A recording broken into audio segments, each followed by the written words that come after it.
شیطان کا ہیلا اور بہانہ ہے. اب بھی تو زندگی باقی ہے، بڑی عمر پڑی ہے توبہ کرنے کے لیے.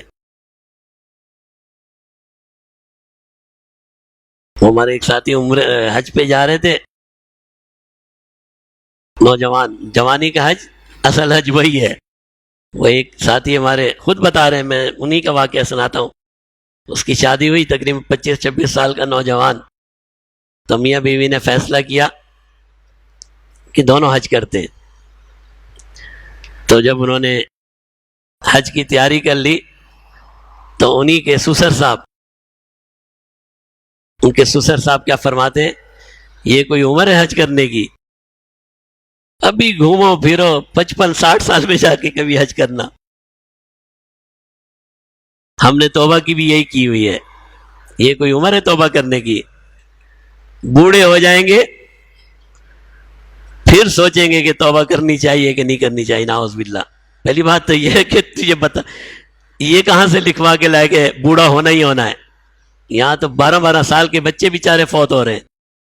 اللہ نے کتنی مدت لکھی ہے، آپ کو کیا پتا؟ آپ تو بڑھاپے کے انتظار میں گناہ کرتے جا رہے ہیں، اور اسی گناہوں میں آپ کی وفات ہو گئی. توبہ کی مہلت ہی نہیں ملی. توبہ ایک ایسا عمل ہے مسلسل جاری رہنا چاہیے. بچے سے لے کے، بچے کو بھی سکھائیں، بچے سے لے کر بوڑھے ہونے تک ہر روز اللہ کے ہاں معافی تلافی کرنی چاہیے. بعض کہتے ہیں جی ہم تو گناہ نہیں چھوڑ سکتے. پہلے گناہ چھوڑیں گے پھر توبہ کریں گے. ماشاءاللہ. کسی کو ہارٹ اٹیک ہو جائے نا، ہارٹ اٹیک اللہ معاف فرمائے، سب کی حفاظت فرمائے، صحت اور عافیت سے رکھے. ہارٹ اٹیک والے کو کبھی آپ نے یہ نہیں سنا پہلے میں گھی چھوڑوں گا پھر ڈاکٹر کے پاس جاؤں گا، پہلے میں سگریٹ چھوڑوں گا پھر ڈاکٹر کے پاس نہیں. وہ کہتا نہیں پہلے مجھے لے کے جاؤ. یہ باقی چیزیں بعد کی، پہلے جان بچے گی تو یہ چھوڑوں گا نا. وہ جان ہی نہیں بچی تو کیا چھوڑوں اور کیا کروں. دنیا کے معاملات میں ہم بڑے عقل مند ہیں، اور آخرت کے معاملات میں شیطان نے ہمیں بیوقوف کیا پاگل بنا رکھا ہے. پاگل، ہمیں پاگل کر دیا ہے شیطان نے. کہتے نہیں جی پہلے گناہ چھوڑیں گے پھر توبہ کریں گے.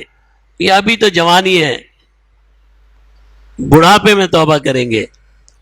یا پھر شیطان کہہ دیتا ہے اے بوڑھے، بوڑھوں کو کیسے گمراہ کرتا ہے، بوڑھے تو اتنا بڑا گناہگار ہے، تو نے تو ایسے ایسے گناہ کیے، تیری تو مغفرت ہی نہیں ہو سکتی. اللہ سے مایوس کر دیتا.